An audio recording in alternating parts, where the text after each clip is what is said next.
Já vou aqui começar a entrevista com o deputado Merlong, secretário de governo. E antes de entrar no assunto que eu queria falar com o senhor sobre o empréstimo, a sua opinião da 241 é isso mesmo? A linha é essa aí? A minha linha também é essa. Eu penso que a solução para o Brasil exige o controle de gastos, não há dúvida. O Estado brasileiro, nos seus 3 níveis e em todos os poderes, chegou no limite de gastos, além do possível. É hora de pensar em controlar gastos e melhorar a eficiência da gestão. Não tem a LRF? Pois é, mas investir mais em melhoria da gestão. Agora, fazer uma PEC que reduz os gastos por 20 anos, apenas os gastos que interessam à sociedade, e não incluir os gastos financeiros, onde é que está a lógica? Essa PEC... O juro não entrou, né? Pois é, o juro não entrou. Eu penso que o controle deveria ir numa linha que o governador Wellington está propondo. 90%, limitaria os gastos, todos eles em 90% da receita corrente líquida, excetuando um gasto, o investimento. Para que no mínimo 10% do orçamento de todos os poderes fossem destinados a investimento, porque é o investimento que faz a economia crescer, é o investimento que possibilita a melhoria dos serviços públicos, através de novas instalações, novos equipamentos, enfim. O Brasil está olhando apenas para a proteção do sistema financeiro nacional e internacional, da forma como foi estruturada esta PEC 241, que agora virou 55, no Senado Federal. E o detalhe é que o que mais se reclama aí é o tempo, né? 2 décadas. Exato, 2 décadas. E para mexer nela só depois de 5 anos, né? Só depois de 5 anos. Com a anuência do presidente. Pois então, com uma emenda constitucional, sendo através de emenda constitucional, tem que ter 2 votações em cada casa do Congresso, com pelo menos 2/3, quer dizer, não será assim tão facilmente modificada essa legislação. E oriunda do Executivo. E ainda oriunda do Executivo, né? Ainda oriunda do Executivo, né? É quase uma causa pétrea. Pois é, então eu penso que o grande inconveniente dela é esse. Ela está correta em parte no que diz respeito a introduzir a noção de controle de gasto, porque não basta ter o direito, é preciso existir a condição efetiva de executar os serviços. Então nós temos que olhar agora também para a melhor eficiência do serviço público. E procurar fazer com que o Estado seja um indutor do crescimento da economia. A grande forma do Estado induzir o crescimento da economia é através do investimento. Então, qualquer legislação que restringe o investimento... Ela vai inibir, né? Ela não é uma legislação que contribua para que o país enfrente a grave crise econômica que está sofrendo. Bom, deputado, essa história do empréstimo, eu li alguma coisa, 400 milhões, que empréstimo é esse? O governador está ciente desta dificuldade que atravessa o país e os seus efeitos sobre o Piauí, que a gente até agora conseguiu enfrentar, mas a duras penas, o governador vem procurando alternativas, Pedro, para que o Estado do Piauí possa fazer investimentos. O Piauí chegou num momento oportuno para crescer através de um grande interesse que a iniciativa privada demonstra por nosso Estado. A fronteira econômica do Brasil se expande no rumo do Estado do Piauí, vindo ali do sul do Piauí para cá, não é isso? A chamada região do Matopiba. Mas é preciso que o Estado tenha a capacidade de oferecer certas condições para que este processo de interesse da iniciativa privada se intensifique. Isso se faz com investimento. Bom, nós não estamos tendo condições de fazer investimento com recursos próprios. O governo federal não dá nenhum sinal de ajudar os estados a fazer investimentos. Está aí a 241 indo no sentido contrário. Está aí o aperto dos controles do Banco Central e do Tesouro Nacional sobre as operações de crédito.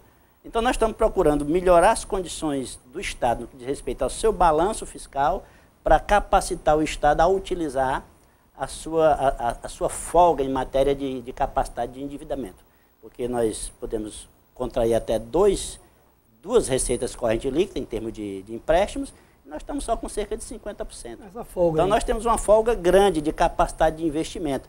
Por isso, diversas operações que às vezes as pessoas têm até dificuldade de entender. Por exemplo, aquela operação que coloca os imóveis dentro do fundo da Previdência, destina-se sobretudo a melhorar a nota do Piauí, porque ao reduzir o déficit da Previdência Pública do Estado do Piauí, a gente contribui para melhorar o balanço do Estado e com isso a nota do Estado aumenta dentro dos conceitos do Tesouro Nacional e assim será mais fácil no início do ano conseguir autorização para novas operações de crédito. Você está falando da Fundesprev, né? Exatamente. Isso aí faz parte desse esforço. De um lado, enfrentar o problema da Previdência, que é gravíssimo, vai terminar o ano esse ano com 900 milhões de déficit, né? Que está sendo coberto pelo Tesouro do Estado. Transferindo os imóveis para a Fundação, esse dinheiro do Tesouro vai continuar indo, mas entra dentro do fundo como receita do fundo. E, portanto, o déficit do fundo vai diminuir. É uma operação contábil inteiramente legal que contribuirá para melhorar os indicadores do Piauí perante o Tesouro Nacional. E assim a gente conseguirá autorização para novas operações de crédito a partir de janeiro do ano que vem. Esse novo empréstimo seria apenas na poupança? Pega o empréstimo, segura um pouquinho, guarda aí para a eventualidade? Não. Pega o empréstimo para investir em infraestrutura do Estado do Piauí, em áreas estratégicas como educação, saúde, regularização fundiária. É um pouco a continuação desse que já está em andamento com o Banco Mundial, que, aliás, acabamos de receber a visita do diretor do Banco para o Brasil. O que ele disse aqui? Ele visitou aí, ele esteve aí com os senhores. Pois é, ele gostou do que viu, o banco está aberto para novas parcerias. O banco acompanha, né? Pois é, o banco acompanha. Ele empresta, mas fica monitorando. Ele visitou uma experiência do ensino à distância, visitou uma área de assentamento em que foram entregues títulos definitivos de propriedade. Saiu, conforme a minha avaliação, bem impressionado com o que viu. Bom, o Estado está arrumadinho, o secretário disse que está aqui, vai pagar o 13º, apertado, mas vai dar. Bom, apertado. Apertado. Assim, é aquela arrumação dentro do aperto, dentro do sufoco. O que foi que houve, deputado, que apertou? Houve uma folga um momento aí, agora apertou de novo, o que houve? Chegou a crise até aqui, né, Pedro? A queda das transferências do governo federal no que respeita à queda do Fundo de Participação do Estado foi gigantesca ao longo desses últimos 2 anos. Em parte compensada pelo excelente desempenho da receita própria. Mas, obviamente, que a sociedade exige cada vez mais serviços e, por outro lado, esse crescimento da receita própria não foi capaz de, sozinho, compensar a queda do Fundo de Participação do Estado. Então, o aperto chegou para valer. Esta decisão de manter o pagamento dos funcionários em dias, ela decorre da importância que tem este indicador, tanto do ponto de vista social, quanto do ponto de vista da nossa economia. É a principal bolo de dinheiro que circula no Piauí de uma vez só, é o pagamento dos servidores do Estado, não é isso? Então, deixar de pagar ajuda a desorganizar a economia do Estado do Piauí. Então, é uma prioridade de governo, tanto do ponto de vista social quanto do ponto de vista econômico, fazer esforço para não atrasar a folha. Mas isso está sendo feito a um custo. O custo o programa de investimento está mais lento do que o que deveria estar, por conta do consumo que a Folha está fazendo sobre as receitas do Estado.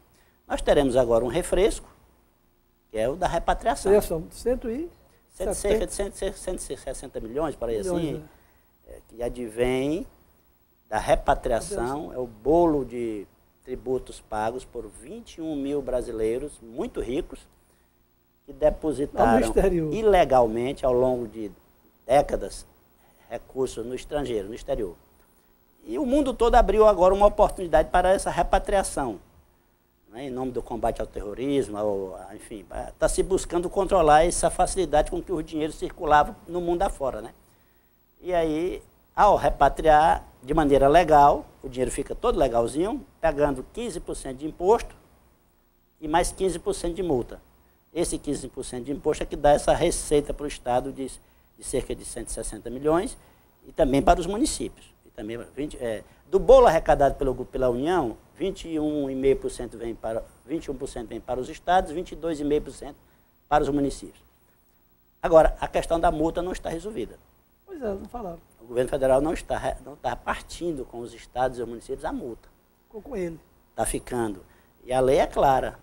Quando o governo reparte com os estados e os municípios o dinheiro, por exemplo, do imposto de renda, ele tanto reparte o principal quanto os acessórios. É o que está na Constituição.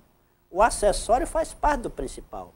Então, a multa que alguém pagou por um imposto que pagou com atraso faz parte da arrecadação. Isso está na Constituição. 18 estados do Brasil entraram no Supremo Tribunal Federal. O governador já tem audiência marcada na próxima terça-feira com a ministra que está relatora, e nós temos a esperança de que a Constituição valha e que, neste caso, teremos ainda este ano o dobro desse valor que está previsto com base só nos 15%. Porque, na verdade, as pessoas pagam 30% ao trazer seu dinheiro de volta. 15% de imposto e mais 15% de multa. E o governo federal só quer dividir do imposto. Só do imposto. Coloca aí o que disse o deputado Assis Carvalho sobre a adesão do PMDB ao governo. Eu sempre fui a favor de aliança, porque um partido sozinho não tem condição de governar. Não vai alugar. Então, meu debate não é de agora, é dos anos 80. Então, não é uma operação tão simples. Mas está havendo esse debate? Está havendo o debate, está havendo o diálogo. Posso lhe dizer que, até este momento, o governador não colocou na mesa nenhuma pasta para negociação, porque não entrou ainda nesta fase. Quem disser está mentindo. Quem disser está mentindo. Okay. A fase, por enquanto, ainda é a fase de dialogar a aliança. E o senhor? É isso mesmo, o governador está conversando, o diálogo vai continuar. Ocorrerão algumas mudanças no governo em função desse diálogo. O governador valoriza o diálogo com o PMDB, assim como com o Partido Progressista, com o PCdoB. As mudanças, entretanto, não serão tantas quanto as que estão circulando aí no boca a boca. Já tem cargo, já tem nome. Pois é, não serão tantas assim, tem muita especulação, mas ocorrerão mudanças. O governador é um homem de diálogo e entende que o diálogo com os partidos é uma das formas de enfrentar a grave situação que enfrentamos, que sofremos. Secretário, muito obrigado. Um abraço, secretário. Deputado Merlong Solano, secretário de Governo.